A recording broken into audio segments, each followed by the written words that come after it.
Hello మావా, welcome back to my channel. మళ్ళీ ఈరోజు కొత్త వీడియోతో మీ ముంగటికైతే వచ్చేసాను. ఈరోజు టాపిక్ ఏంటంటే మన ఎస్ఆర్హెచ్ నుంచి క్లాస్ అని అయితే మేనేజ్మెంట్ వాళ్ళు రిలీజ్ చేయబోతున్నారని నిన్నటి నుంచి వార్తలు అయితే గట్టిగా వస్తున్నాయి భయ్యా. మరి ఇదైతే నిజమైతే మన ఎస్ఆర్హెచ్ టీం అయితే చాలా బాధపడాల్సి వస్తుంది.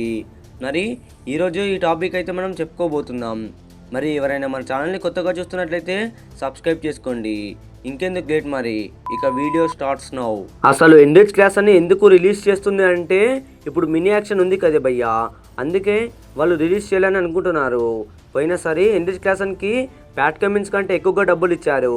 23 కోట్లు ఇచ్చి అయితే రిటర్న్ చేసుకుంది ఎస్ఆర్హెచ్. గర్వంగా చెప్పుకున్నారు భయ్య వాళ్ళే. కానీ ఇప్పుడు పాకెట్ కోసం అయితే మన క్లాస్ అని రిలీజ్ చేస్తున్నారు. మరి ఇలాంటి ప్లేయర్ని ఒక్కసారి కోల్పోతే మళ్ళీ దక్కించుకోవడం చాలా కష్టం. ఒక్కసారి యాక్షన్లోకి వెళ్ళారంటే ఇలాంటి ప్లేయర్స్ని దక్కించుకోవడం చాలా కష్టం భయ్యా. ఇతని కోసం ఎన్నో టీంలు అయితే వేచి చేస్తున్నాయి ఆల్రెడీ. లక్నో, ఢిల్లీ వాళ్ళు అయితే మన క్లాసన్ కోసం అయితే గట్టిగా టార్గెట్ చేస్తున్నారు. ఎప్పుడెప్పుడు రిలీజ్ చేస్తారని వాళ్ళు చూస్తున్నారు భయ్యా. మరి ఇప్పుడైతే ఎస్ఆర్హెచ్ కూడా న్యూస్ అయితే బయటకు ఇచ్చింది. ఒక్కసారి వాళ్ళు టార్గెట్ చేస్తారంటే ఇక క్లాసన్ లాంటి ప్లేయర్ని ఇవ్వరు భయ్యా. మరి ఎస్ఆర్హెచ్ అయితే చాలా పెద్ద తప్పు చేస్తుంది భయ్యా. మినీ యాక్షన్ కోసం ఇలాంటి ప్లేయర్స్ని వదుకోవడం చాలా కష్టం. ఇక వేరే 2-3 ప్లేయర్స్ని రిలీజ్ చేయడం చాలా బెస్ట్ భయ్యా, ఎక్కువ ప్రైజ్ ఉన్న వాళ్ళని. మరి ఈ ప్లేయర్ని రిలీజ్ చేస్తే కనుక చాలా బాధపడాల్సి వస్తుంది.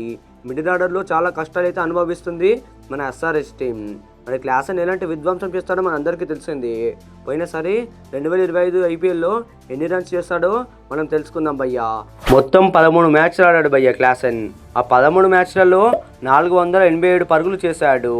హైయెస్ట్ స్కోర్ ఏమో 105 చేశాడు భయ్యా. ఇక 42 ఫోర్లతో 25 సిక్స్లతో విరుచుకుపడ్డాడు. మరి ఇలాంటి ప్లేయర్ని మన ఎస్ఆర్హెచ్ వాళ్ళైతే రిలీజ్ చేయాలని అనుకుంటున్నారు. అసలు వాళ్ళకి ఇలాంటి థాట్ ఎలా వచ్చిందో నాకైతే అర్థమవుతలే. అసలు మిడిల్ ఆర్డర్లో మన క్లాసులు ఎలాంటి విధ్వంసం చేస్తాడో మనందరికీ తెలిసింది. స్ట్రైక్ రేట్ ఏమో 172 మెయింటైన్ చేస్తూ అద్భుతంగా ఆడాడు భయ్యా. మరి ఇలాంటి ప్లేయర్ని మన ఎస్ఆర్హెచ్ వాళ్ళు రిలీజ్ చేయాలని అనుకుంటున్నారు. చాలా కష్టాలు అయితే అనుభవిస్తారు భయ్యా మిడిల్ ఆర్డర్లో. క్లాసన్ ఒక్కడే మిడిల్ ఆర్డర్లో ఎస్ఆర్హెచ్ టీం తరఫున అద్భుతంగా ఆడాడు.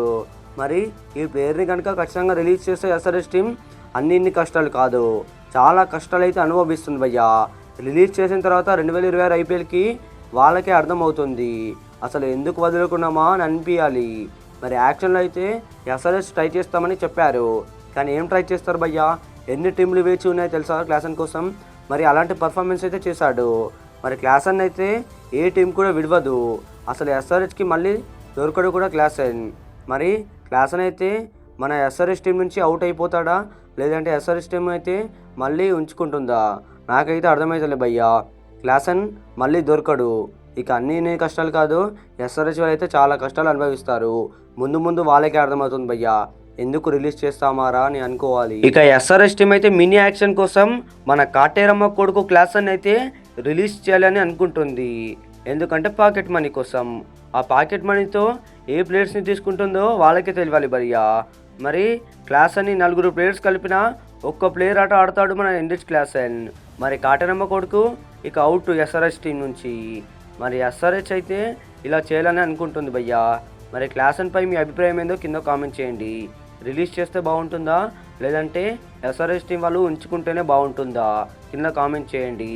మరి 2025 ఐపీఎల్ కూడా అద్భుతంగా పర్ఫార్మెన్స్ చేశారా లేదా కింద కామెంట్ చేయండి భయ్యా. అలాగే వెళ్తూ మన ఛానల్ అయితే సబ్స్క్రైబ్ చేసుకోండి. ఇలాంటి కంటెంట్తోని మీ ముంగట ఉంటాను. ఇక మనకైతే సపోర్ట్ చేయాలని కోరుకుంటున్నాను భయ్యా. వీడియోలో ఏమైనా తప్పులుంటే క్షమించాలని మనస్ఫూర్తిగా కోరుకుంటున్నాను. ఇక ఇంకో వీడియోతో కలుద్దాం మరి. బాయ్.